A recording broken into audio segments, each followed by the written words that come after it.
Praise the lord. ఈరోజు దేవుని వాగ్దానము తేదీ ఆగస్టు 25, 2025.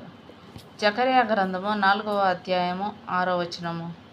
శక్తి చేతనైనను బలము చేతనైనను కాక నా ఆత్మ చేతనే ఇది జరుగునని సైన్యములకు అధిపతియగు యెహోవా సెలవిచ్చెను. ఓసారి నేను కొండ ఎక్కిపోతున్నాను. ఆ కొండ మొదట్లోనే సైకిల్ మీద వెళ్తున్న ఒక కుర్రవాడిని చూశాను నేను. కొండ మీదకి ఏటవాల్లో మాత్రమే కాక ఎదురుగాల్లో తొక్కుతున్నాడు అతను. చెమటలు కక్కుతూ తను చేయగలిగిందంతా చేస్తూ తొక్కుతుంటే అదే దిక్కుగా వెళ్తున్న ఒక ట్రాలీ కారు వచ్చింది. అది అంత వేగంగా పోవడం లేదు. ఆ కుర్రవాడు అందుకే ఒక చేత్తో ఆ ట్రాలీని పట్టుకోగలిగాడు. తర్వాత ఏమవుతుందో తెలుసుగా, ఎగిరే పక్షిలాగా సులువుగా కొండపై దాకా వెళ్ళిపోయాడు అతను. అప్పుడు నాకు అనిపించింది, నా అలసటలో బలహీనతల్లో నేను కూడా ఆ కుర్రవాడి లాంటి దాన్ని. నేను కేవలం ఆయనతో సంబంధం కల్పించుకొని ఆ సంబంధాన్ని కొనసాగిస్తే చాలు.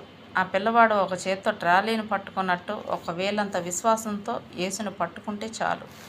ఇప్పుడు నాకు అతి కష్టంగా అనిపిస్తున్న ఈ చిన్న చిన్న పరిచర్యలు చేయడానికి ఆయన శక్తి ఆధారంగా చేసుకోవచ్చు. ఈ ఆలోచన నా అలసటని పోగొట్టి ఈ గొప్ప సత్యాన్ని గ్రహించేలా చేసింది. పరిశుద్ధాత్ముడు తప్ప వేరే శరణం లేదు నాకు.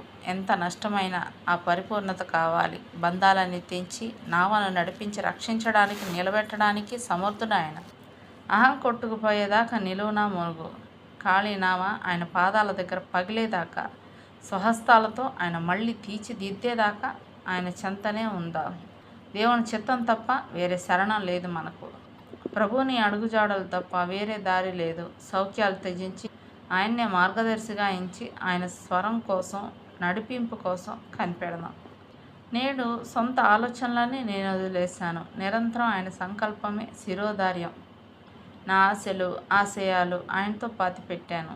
ఏమీ లేనిదాన్ని, ఆయనలో అన్నీ ఉన్నదాన్ని. అన్నీ వదిలి ఆయనకి బందీనయ్యాను. ప్రేమ బంధకాల్లో ఉన్న స్వతంత్రురాల్ని. సందేహాల నుంచి, పాపపు చెర నుంచి, ఆందోళన, భారం, బాధల నుంచి నన్ను విముక్తురాల్ని చేశాడు.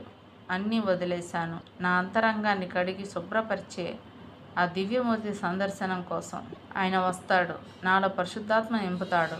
ఆయనలో నేను తృప్తి పడ్డాను, సంపూర్ణత చెందాను. నాలో వెలిగే జీవన జ్యోతి కొడిగడ్డతో ఆయనతో నా నిబంధన వీగిపోనంత వరకు నేను వేచి ఉంటాను. దేవుడిచ్చిన ఈ వాగ్దానాన్ని స్వతంత్రించుకొని ఆయనకి కృతజ్ఞతాస్తుతులు చెల్లించుకుందాం. అట్టి కృపా ధన్యత దేవుడు మనకు అనుగ్రహించెను గాక. ఆమేన్.